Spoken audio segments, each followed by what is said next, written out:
speakers for this evening is Annie Yang and Gary Hepburn. So I'll do a brief little introduction about each person. So Annie Yang is the Vice President of Services and Finance. She is responsible for the financial management of CESAX and the delivery of services. She's also chairing the Bursary Committee and Finance Committee. She ensures that there is equitable accessibility of services, including appeal support, legal clinic, tax clinic, and free workshops for racialized and financially marginalized students, outreach and supporting international students, expanding current mental health services for all our members. And the Dean of Chang School is Gary Hepburn. So Gary joined Ryerson University in January 2020. His professional focus is advancing the practice of university-based continuing education, ensuring that it makes a strong contribution to the institution's strategic goals. He specializes in fostering educational programming that responds to the needs of the various communities served by universities. He has a particular interest in online and lifelong learning. Prior to joining Ryerson, Gary held academic and administrative leadership positions at several Canadian and international universities, including the University of Manitoba and the University of the West Indies. He also served as president of the Canadian Association for University Continuing Education from 2017 to 2018.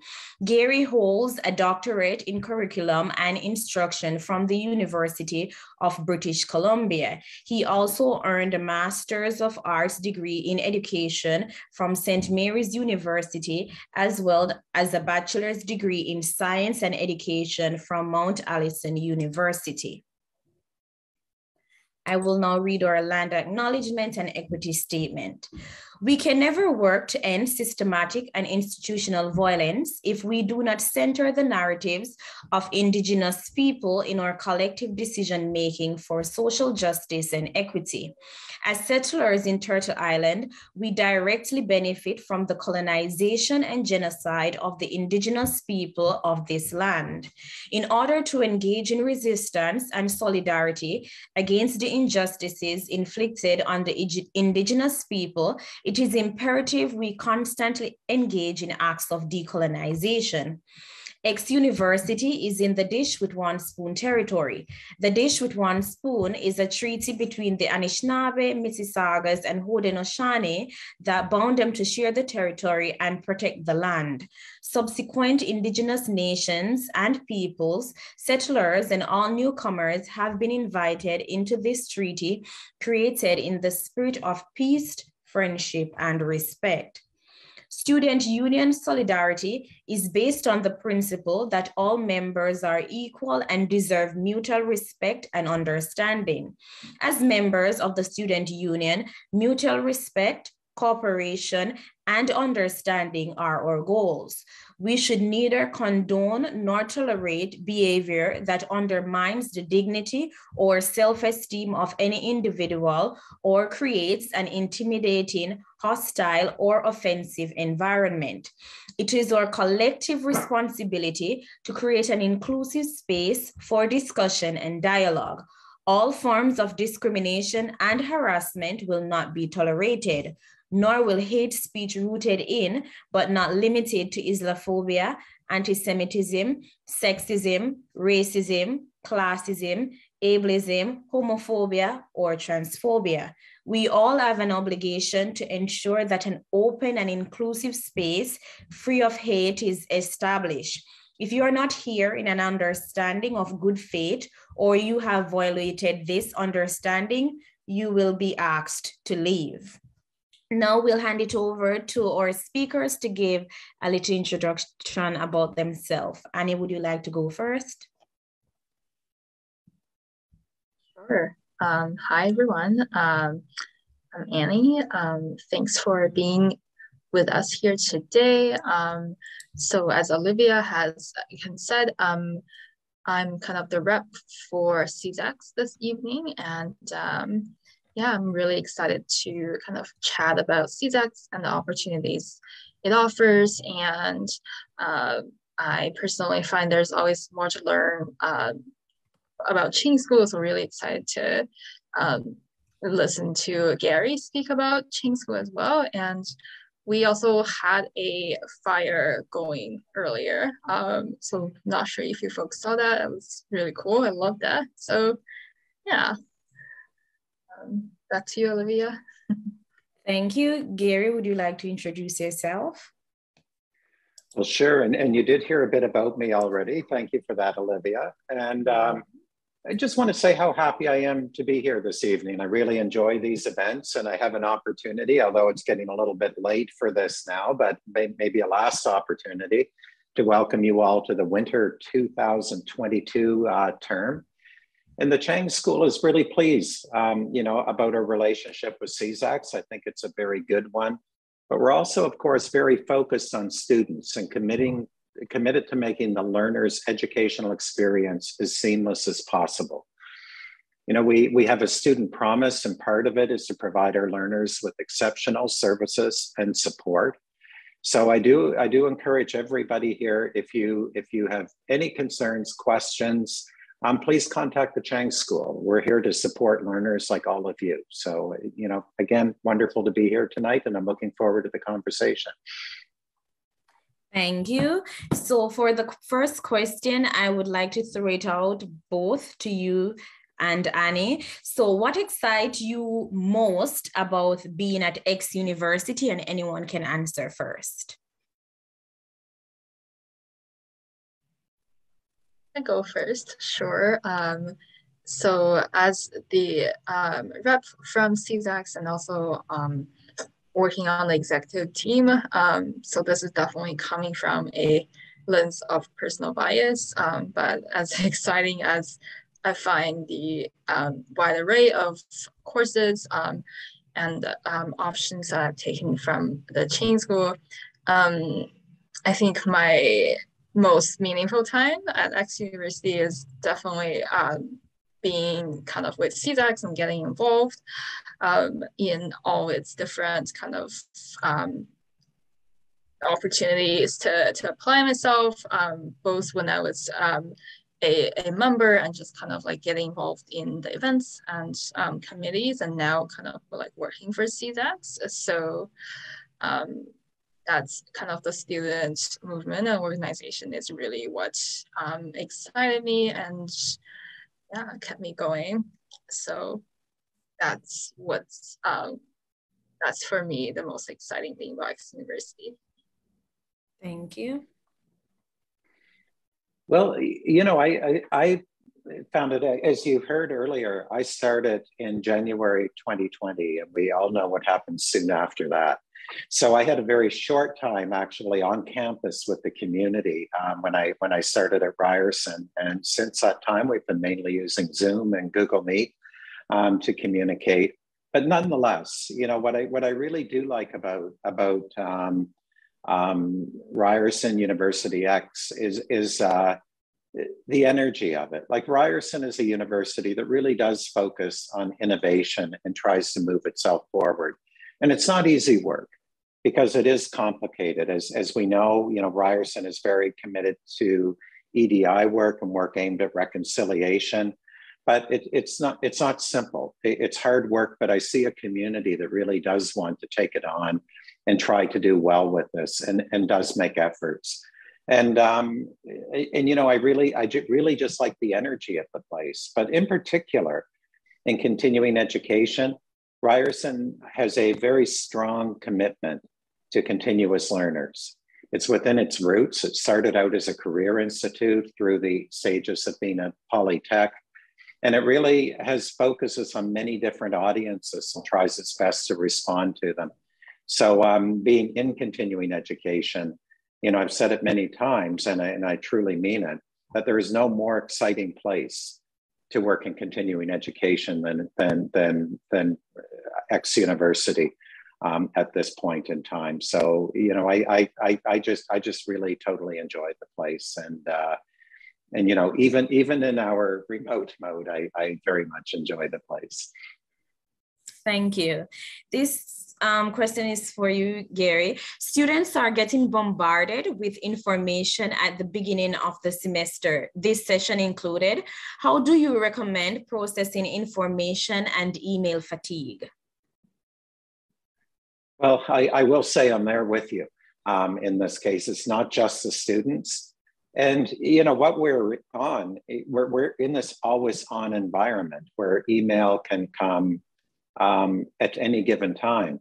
Now, Ryerson tries hard on this in the summer. You know, they do try to limit emails to work hours and so on. They even try to shut down meetings on Fridays with varying levels of success, I think, in that area. But I think really, you know, the key for me, and I think for any students, the one bit I would add is you don't have to be, nor do I think it's healthy to be, always available. So I do think there are times when it is good to shut it down. It's good to have a balanced lifestyle, get exercise, make sure you're up on your sleep, spend time with your friends, families, and so on.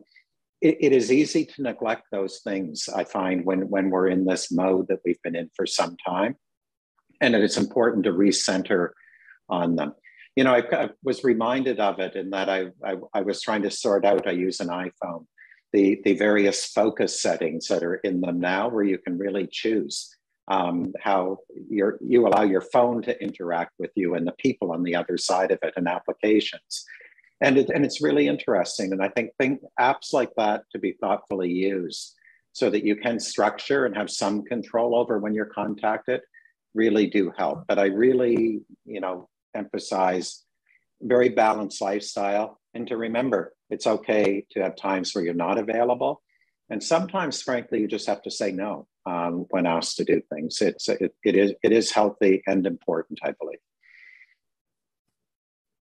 Thank you. Next question is for both.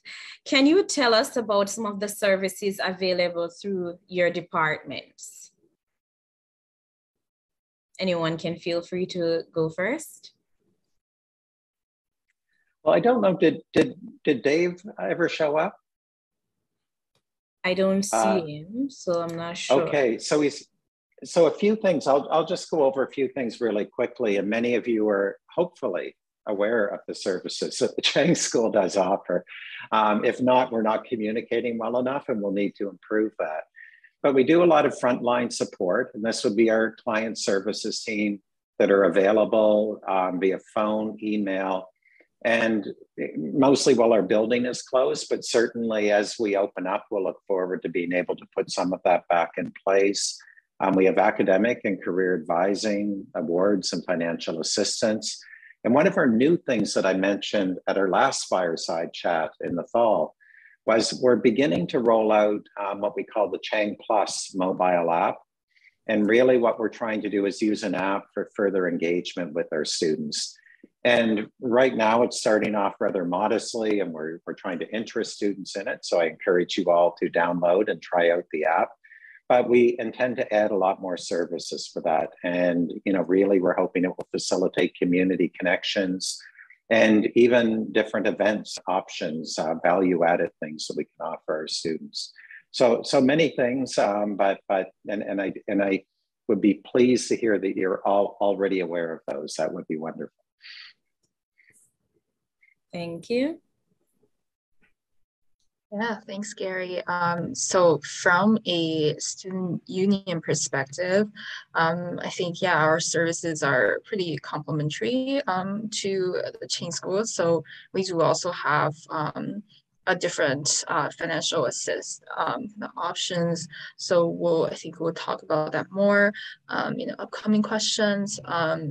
But something to highlight is financial assistance that's on an ongoing basis is the emergency grant.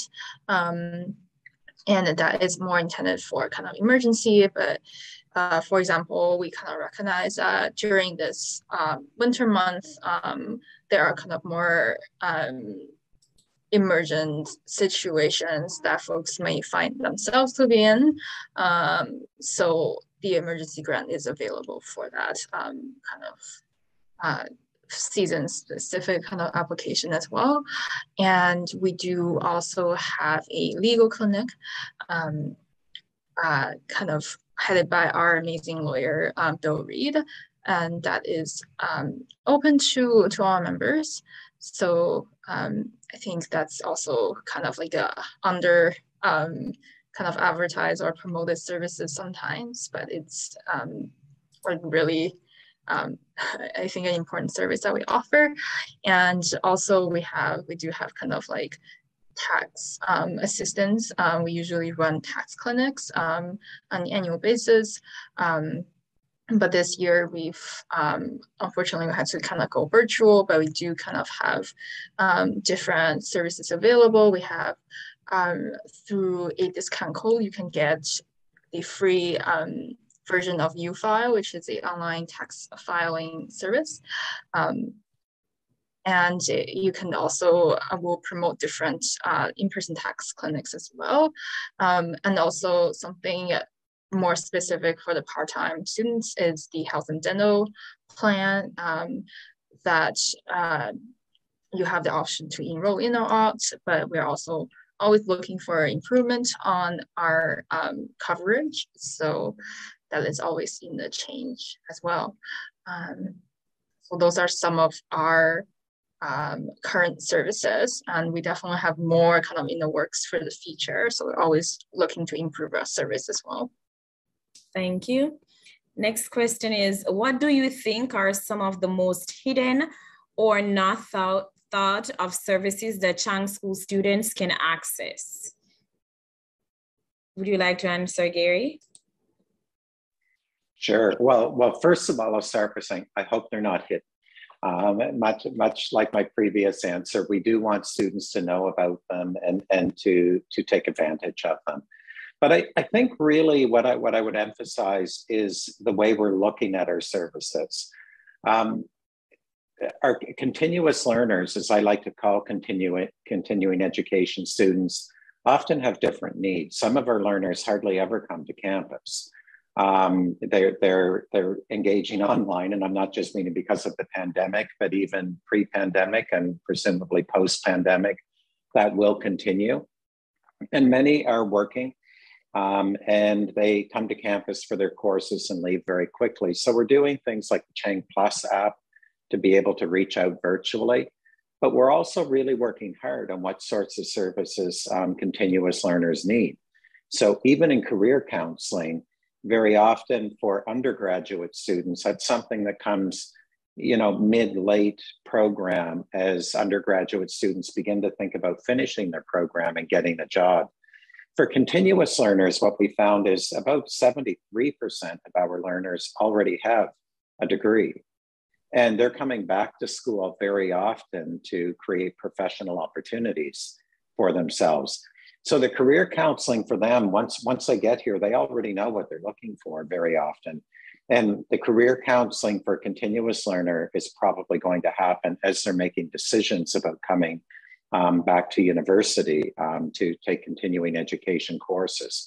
So I hope our services aren't hidden, but I do think what may be the best kept secret at this point are efforts that we're making to adapt them really to the needs of continuous learners, as opposed to the Ryerson general student body. So we're really beginning to think what's different about continuous learners and how can we do better serving them. Thank you. Annie, would you like to answer?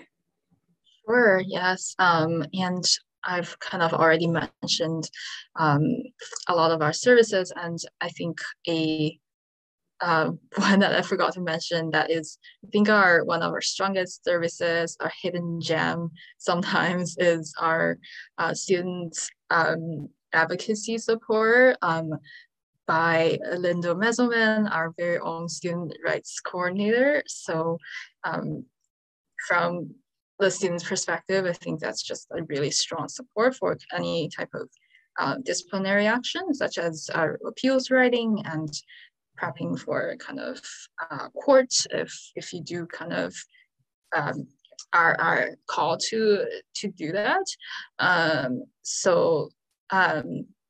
especially kind of at the end of semesters when things do come up. That's when kind of Lindo is often most kind of called on, but like throughout the semester, we like just kind of feel free to reach out to her. I think we'll try to put her contact info in the chat, but it's also available on our website. And with that, we also kind of run different workshops throughout the semester to kind of for kind of just education to know your academic rights, kind of like a breakdown of different university policies, how you can advocate for yourself based on your policies. And we'll have more information coming up as well for this coming semester. So I think that's one of our, I don't think it's maybe under advertised, but I think it's just kind of, it could still use more elevation. Thank you.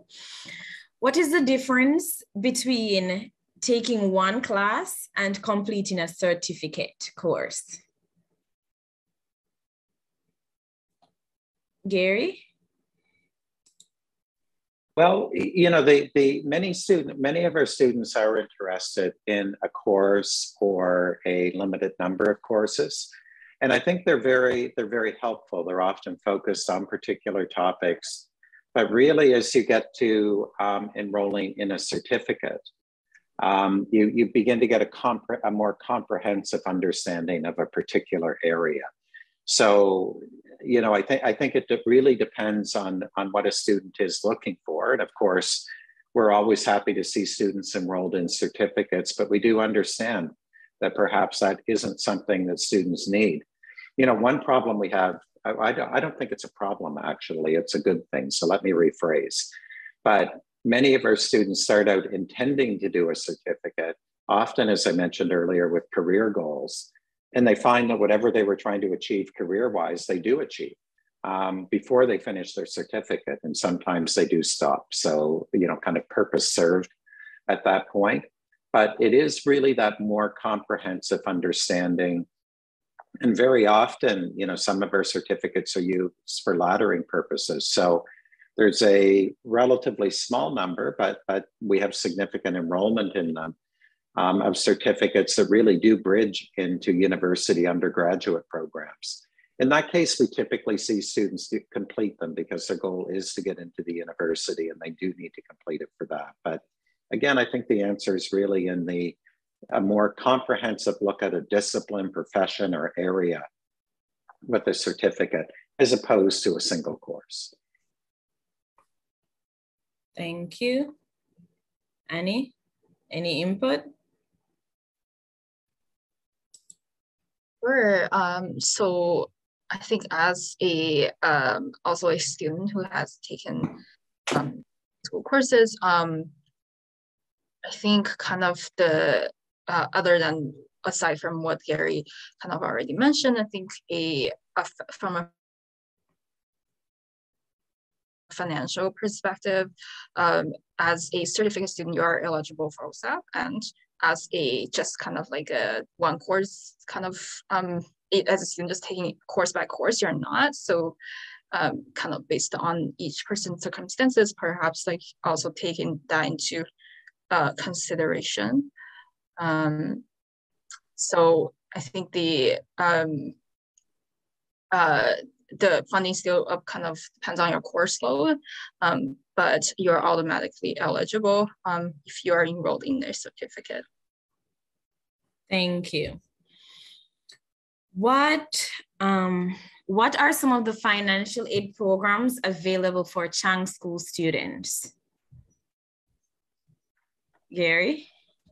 Okay, I'll give it a try first. So each term, the Chang School offers the G. Raymond Chang School of Continuing Education tuition bursary. Learners who meet the financial needs criteria may receive up to $800 towards the tuition of a single course. Now, also annually, the Chang School offers more than 25 merit-based awards exclusively available to our continuous learners. So you're not competing with undergraduate students in this case. In addition, to be able to list an award like this on one's resume, the award recipients receive a cash amount of anywhere between $300 and $3,000. So they are significant awards, again, merit-based, but these are things that I would like to highlight. And I should add that we're constantly working with our donors to try to expand support for continuous learners, because for continuous learners, very often there is a lack of support out there in the way things are organized. Often degree programs, universities are funded by provincial governments and other means. Of course, when in public school, that's funded by provincial governments. But as students become continuous learners, there's very little funding available. Sometimes employers help out, sometimes not. But really, this is an area of neglect, and I hope an area of national policy that will improve in the next while, because we all hear the importance of continuous learning for the economy, personal development, for opportunities. So there is a real lack of funding. So these awards are helpful, but we're hoping to expand that. But we also do want to advocate on a both a provincial and federal policy level to improve support for continuous learners. Thank you. Annie?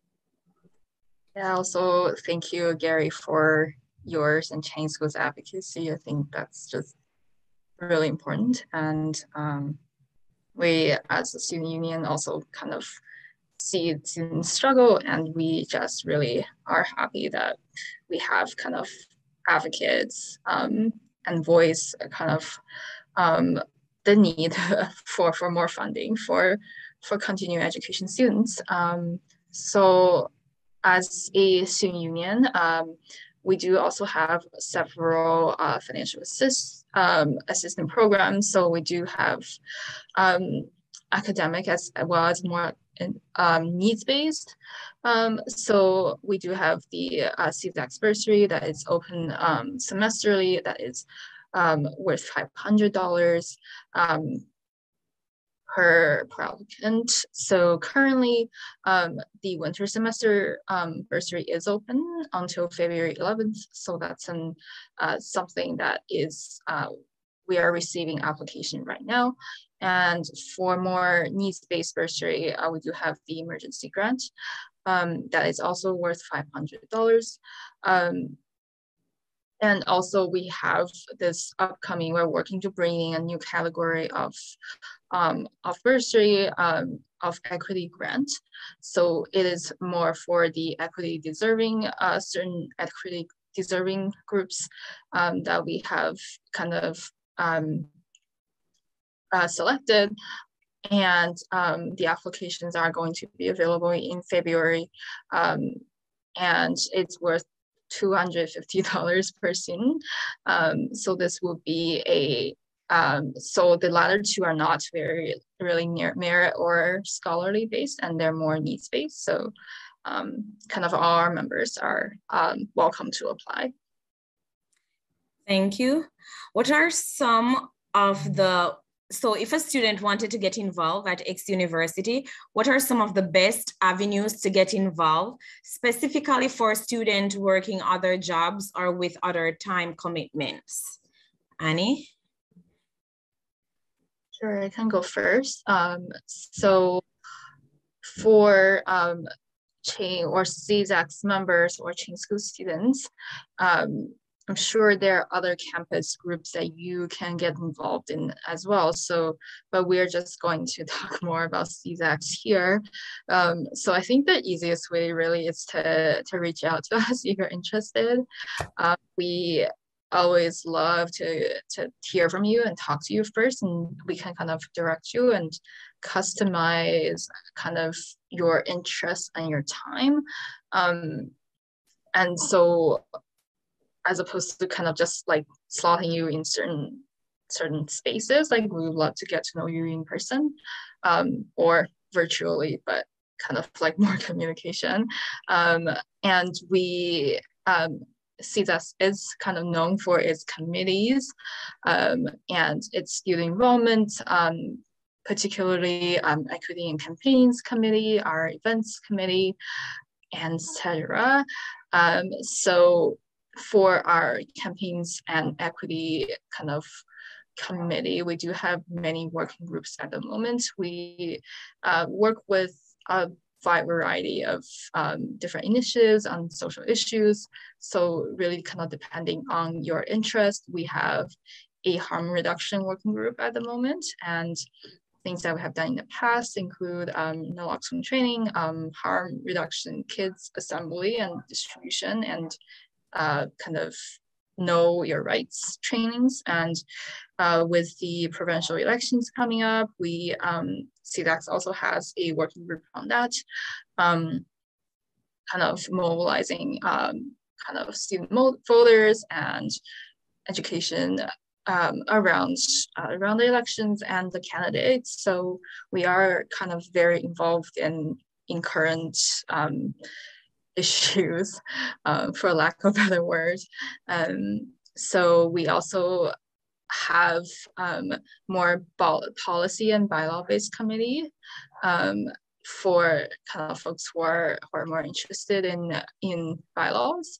So those are more of the ongoing monthly commitments. If folks want kind of like a one-stop shop to gather like what our organization's about and learn more about our events, and meet kind of like the exec team and board members, like we do our annual general meeting is coming up in March. So I think that's, if you attend one meeting this year, like that's probably the meeting you want to attend. Also currently we have, this is also like a space for promoting our own events, but we do have our orientation week is this week. So we have a number of things going on. We have paint nights tomorrow, where we can either mail out kits to you, or you can buy a simple set of materials and supplies, and we'll have a I believe an artist who will paint with you together. And we also have a games night on Thursday at CESAX 101, where we talk more about CESAX. And these are all kind of the things that we plan in the events committee as well. So if you're interested in kind of events planning, feel free to join that. We also plan for kind of more Heritage Month and kind of like different, just kind of like different themed months. So we have planned, we have a program lined up for the Black History Month for for February. And we have movie nights and kind of regular posts about kind of different Black entrepreneurs and businesses. So I think whether you want to kind of join more on the events or on more the campaigns, we have a lot of space here for you folks. So just reach out or check out our site. Either way, yeah, just reach out to us and we'll be happy to hear from you. Thank you. Gary? Well, I think after hearing that, what Annie shared with us, CESAX must be at the top of the list.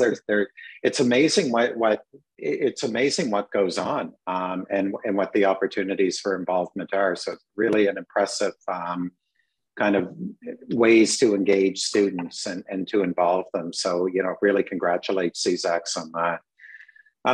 In general at Ryerson, of course, there's the Connect RU website, which is an excellent resource for a variety of opportunities, on campus, around student clubs, athletics, and so on. But, even without a pandemic, as I mentioned earlier, many of our students really aren't on campus that much. So we are trying to engage students with the Chang Plus app.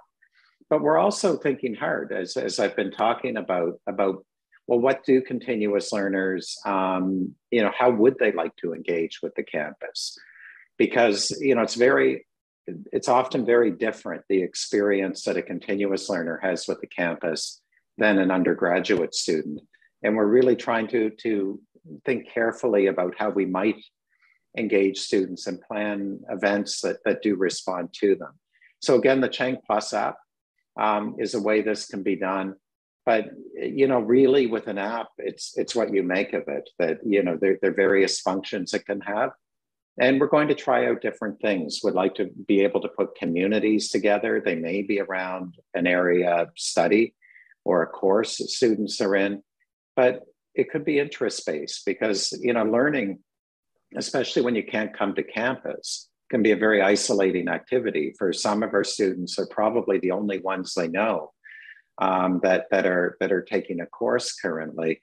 And it is good to have opportunities for them to reach out to other students so they don't feel alone while they're doing this. And it can be mutually supportive for these students. So, you know, one thing, and I think CESAX is well prepared for this and recognizing it, but much of it I think is so important because it breaks down that isolation that sometimes confronts continuous learners and gives them an opportunity to be in connection with people who are really going back to school, having the same experience. And as I mentioned earlier, most of our students who are continuous learners already have degrees and they're returning to school, but most of them are already employed. Many of them have families and other responsibilities. So, you know, I think that just anything that kind of makes that connection and breaks down the isolation is very important. Thank you. If I want to visit the campus during the pandemic, what are some things that I should be aware of? As a Chang School student, should I get a one card?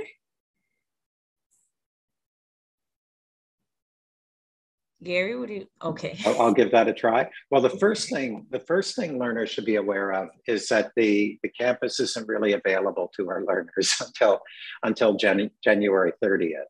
And after that, students have access to campus who are attending classes on campus. So, you know, because of the pandemic, the campus isn't truly available to all students. So we're not encouraging everybody to come to campus like we will post-pandemic, and we're all looking forward to that day.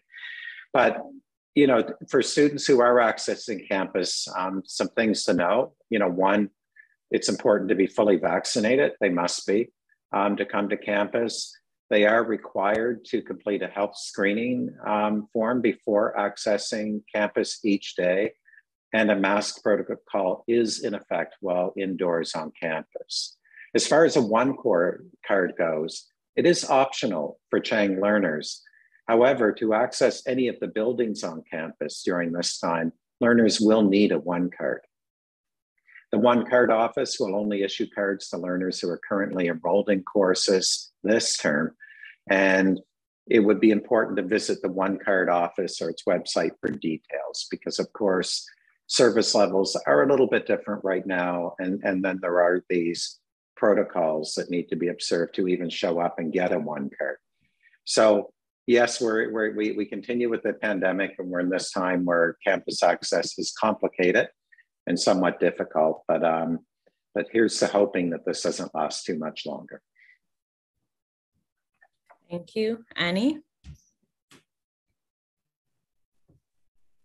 I don't think I have much to add other than what Gary said. But to kind of echo that, we are just following the university's guidelines and the public health guideline at the moment. So it's kind of a moment that we will just have to sit tight and see what happens next.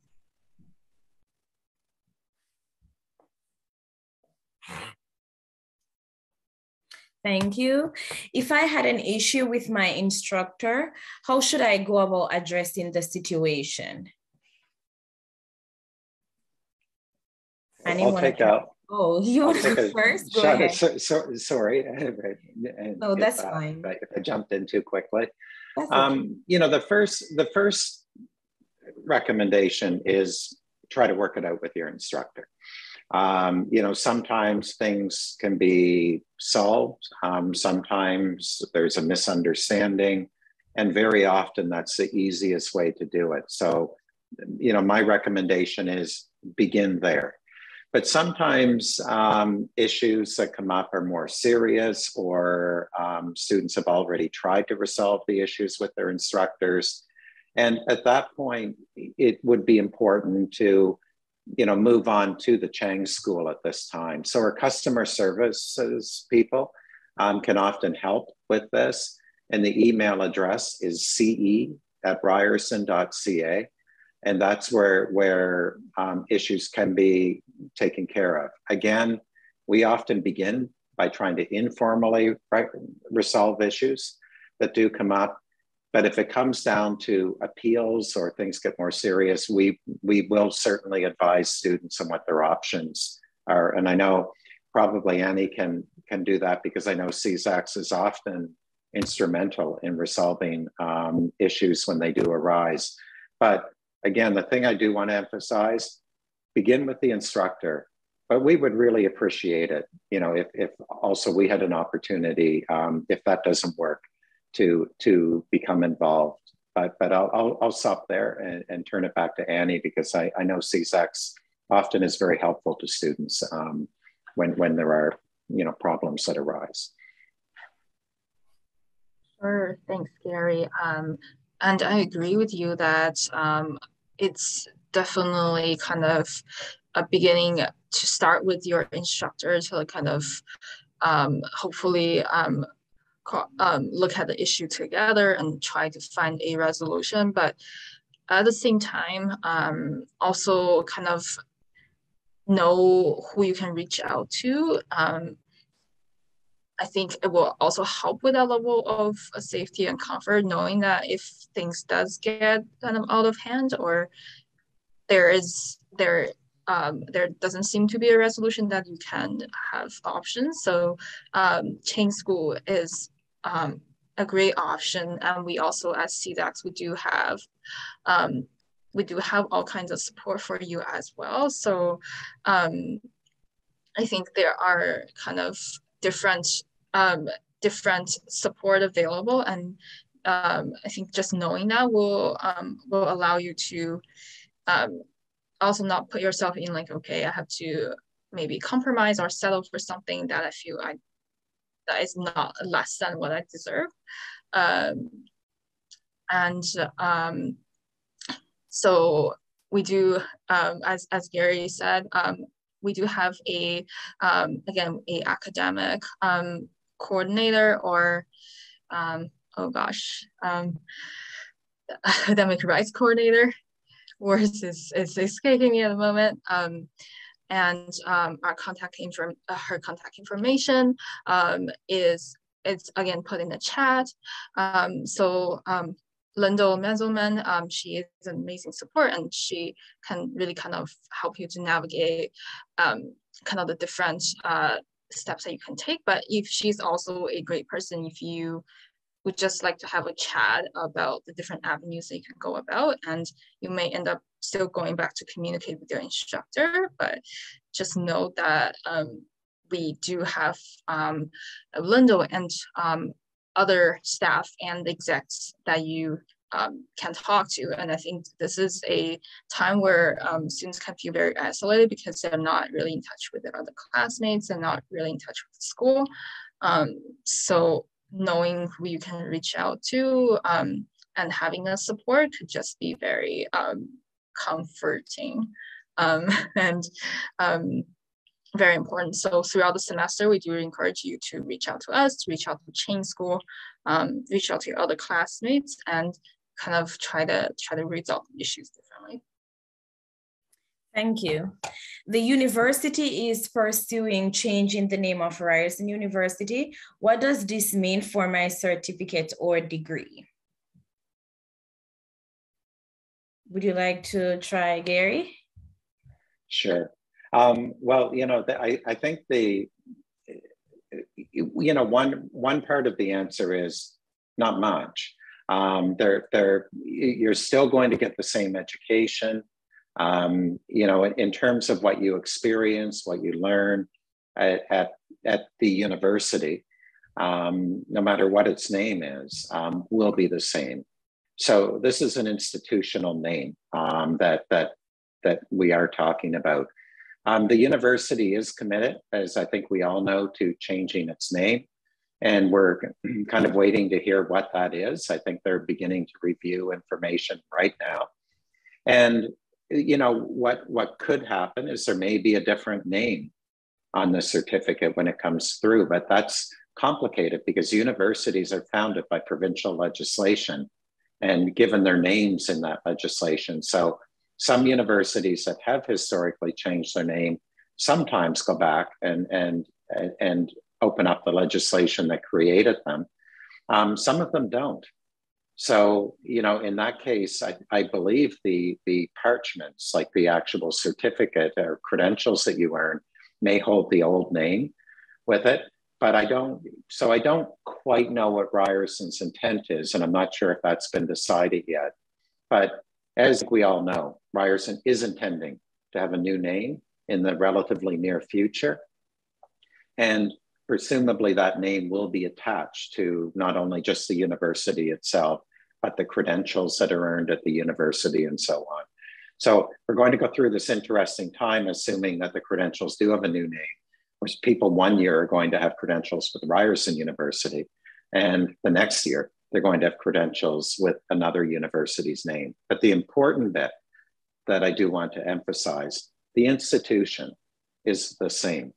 It's we're evolving. This is one of the reasons we're changing our name. And I think the name change, although possibly confusing in some cases, does actually represent a positive process that the university is attempting to do at the urging of its students and community. And you know, in terms of what we learn here will be the same. And I think it's an important thing. I think it's something we should be proud of, the fact that the university is taking this step. The university community, I should say this properly, is taking this step and making a change, which I think says something about the university that goes beyond the name of the university. Thank you.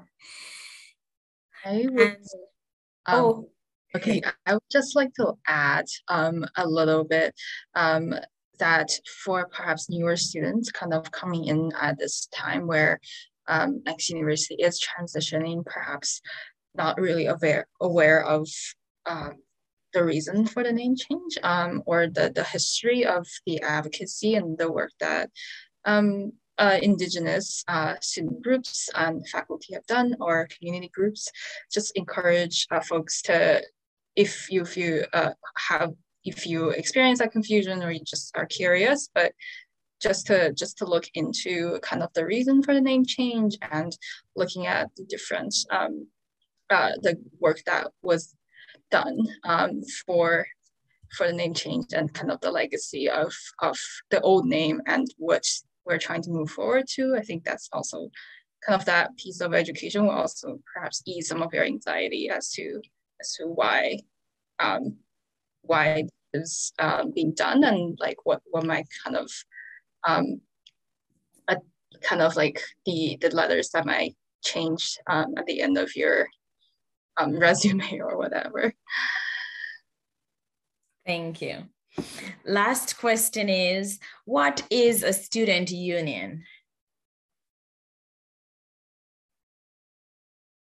I think that question is for me. Yes. And I still feel very inadequate to answer that question as a relatively new person to the student union movement. But a student union is we are also same as all the other labor unions. We exist because we historically we know that students are the student bodies are a large and diverse but equity-seeking population, and we experience different equity compounding issues.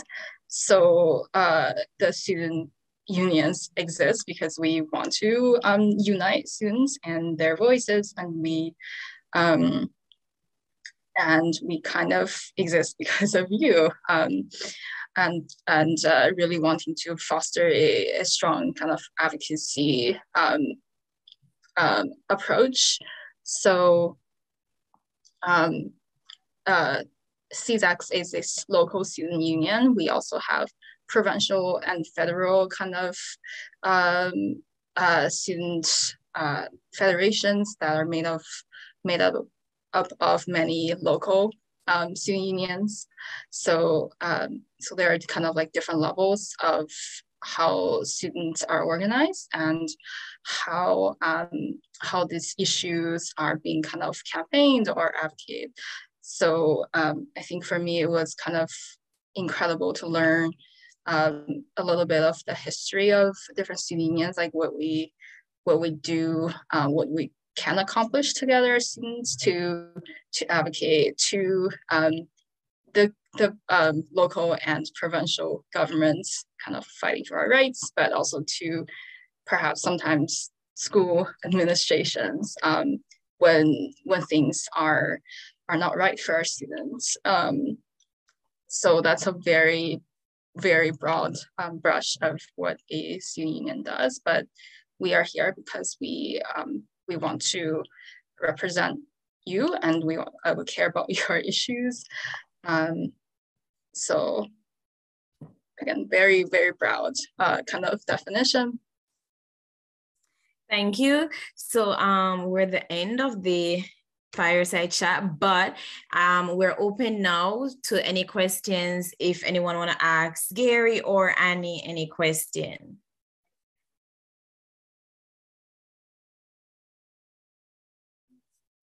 Any questions? Not right now. Okay, so I'll now pass it on to Jessie so that they can give us a few updates on our upcoming events. Go ahead, Jessie. Thanks, Olivia. Yeah, I'm just going to share my screen real quick and then we can get into it. So as folks know, our amazing event today is a part of a week-long programming fiesta.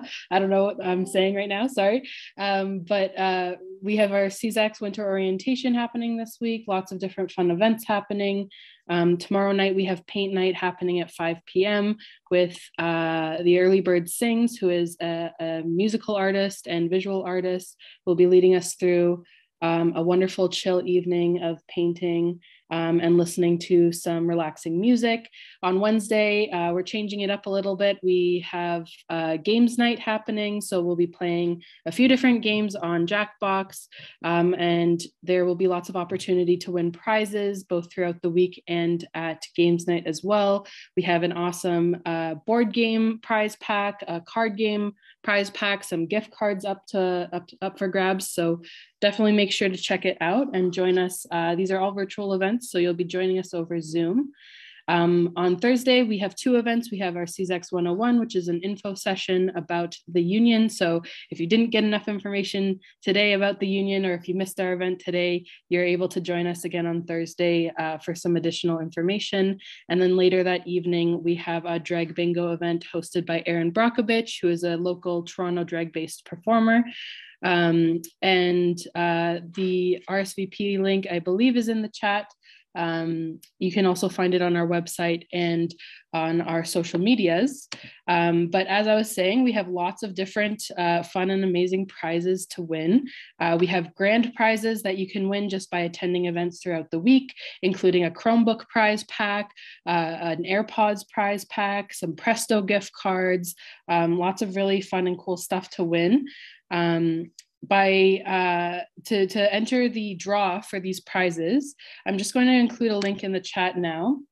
It's a link to sort of something that helps us keep track of attendance. So if you're interested in entering to win any of these prizes, you are welcome to follow the link that I posted in the chat and fill out some of the information there. It just helps us know that you attended certain events, so you can be entered into the different levels of prizes that we have available for you folks. I also wanted to talk about next month, which is Black History Month. We have a few different things on the docket for our programming. We have a movie night that we'll be having on February 10th at 5 p.m. We also have a trivia night that will be focused surrounding Black histories.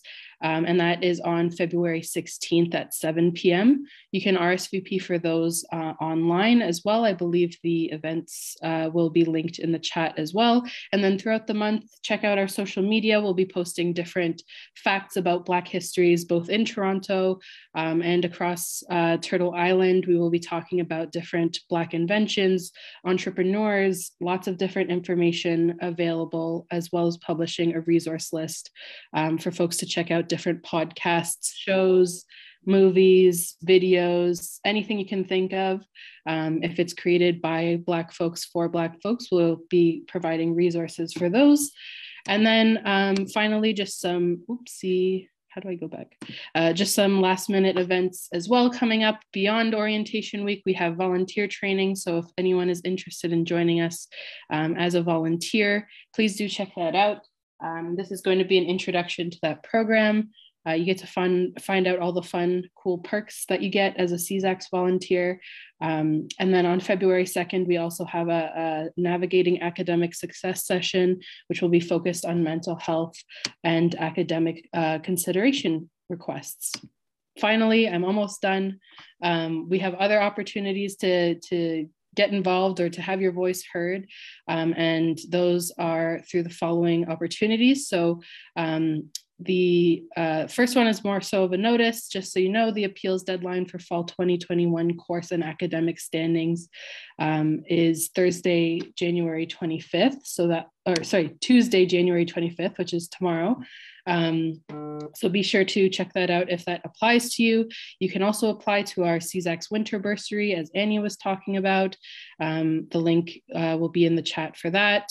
And please feel free to participate in our provincial election survey and our return to campus surveys, which were both mentioned during the event today, and which you can find the links in the chat as well. Thank you so much, everyone.